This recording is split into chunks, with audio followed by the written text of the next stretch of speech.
જય સ્વામિનારાયણ મિત્રો, આજે આપણે શિયાળા માટે ઓછા ખર્ચે ઘરે જ ડ્રાયફ્રૂટ ખજૂર ચીક્કી કે જેને ડ્રાયફ્રૂટ ખજૂર પાક કે પછી ડ્રાયફ્રૂટ બરફી પણ કહી શકાય, જેવો મીઠાઈવાળાની દુકાન મળે તેવો જ સ્વાદ એકવાર આપણે ઘરે બનાવીશું. તો આપણે બહારથી લાવવાનું પણ ભૂલી જઈશું. તો તેના માટે મેં 2 કિલો ખજૂર લીધો છે. તે ખજૂરના આપણે બધા ઠળિયા છે તે કાઢી નાખીશું. બધા ખજૂરના આપણે ઠળિયા છે તે એક એક કરીને આપણે કાઢી લઈશું.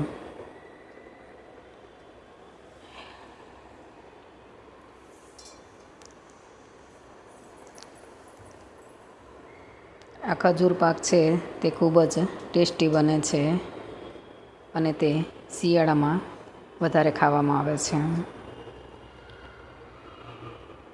તો આવી રીતે આપણે બધા ઠળિયા આપણે કાઢી લઈશું ખજૂરમાંથી.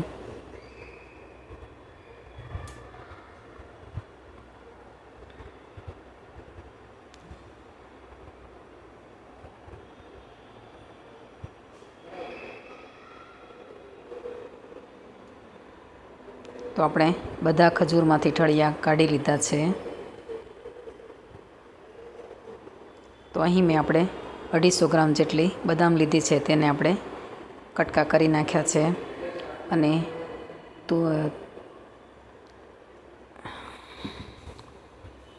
કાજુ લીધા છે, તેના પણ ટુકડા કરી દીધા છે.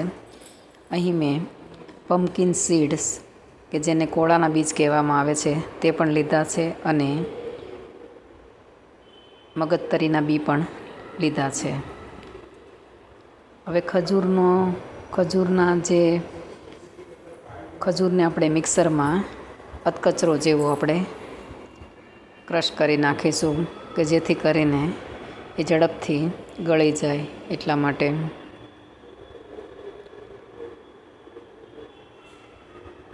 તો આવી રીતે આપણે તેને અધકચરો કરી નાખીશું. હવે ગેસની ફ્લેમ ચાલુ કરી અને આપણે તેની અંદર બધા ડ્રાયફ્રૂટ શેકી લઈશું. તો આપણે બદામને પણ શેકી લઈશું સારી રીતે. તો બધી બદામ આપણી શેકાઈ ગઈ છે. હવે આપણે કાજુને પણ એ રીતે જ શેકી લઈશું.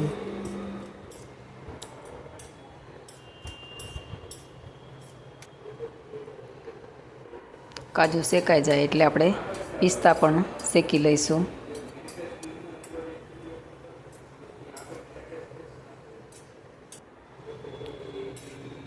અને પછી પમ્પકિન સીડ્સને પણ આપણે શેકી લઈશું.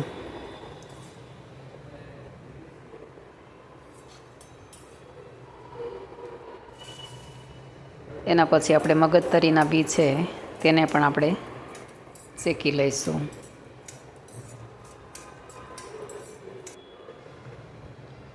હવે એક તવીમાં આપણે અધકચરો કરેલો ખજૂર છે તેની અંદર આપણે 2 ચમચી જેટલું ઘી ઉમેરી લઈશું. અને પછી આપણે તેને ચમચાની મદદથી ધીમે ધીમે આપણે બધું મિક્સ કરી લઈશું કે જ્યાં સુધી તે થોડો ઢીલો થઈ જાય.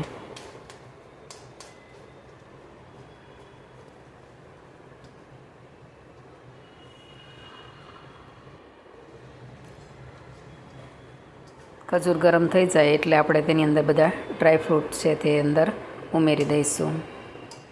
ગેસની ફ્લેમ બંધ કરી દીધી છે.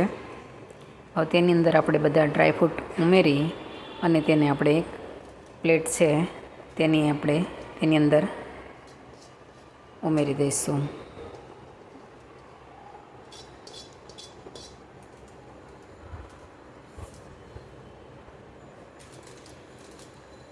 તેને બધી બાજુથી સરખું વાટકીની મદદથી આપણે બેસાડી દઈશું.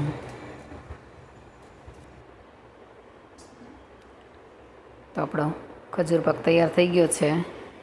થોડો ઠંડો થાય અડધા કલાક પછી આપણે તેને ચોસલા પાડી લઈશું.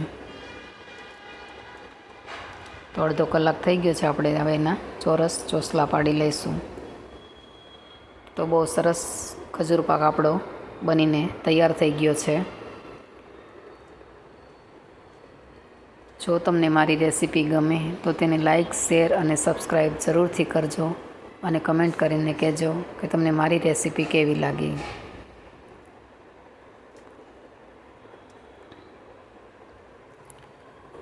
તો આવી રીતે આપણે બધા ખજૂર છે તેના આપણે ચોરસ ચોસલા પાડી લઈશું.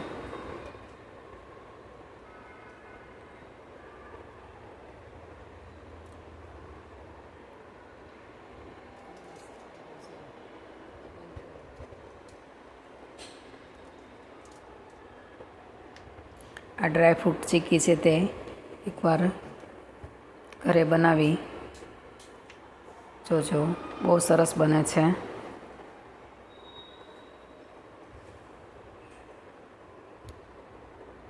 તો આપણી ડ્રાયફ્રૂટ ચીક્કી છે તે બનીને તૈયાર છે.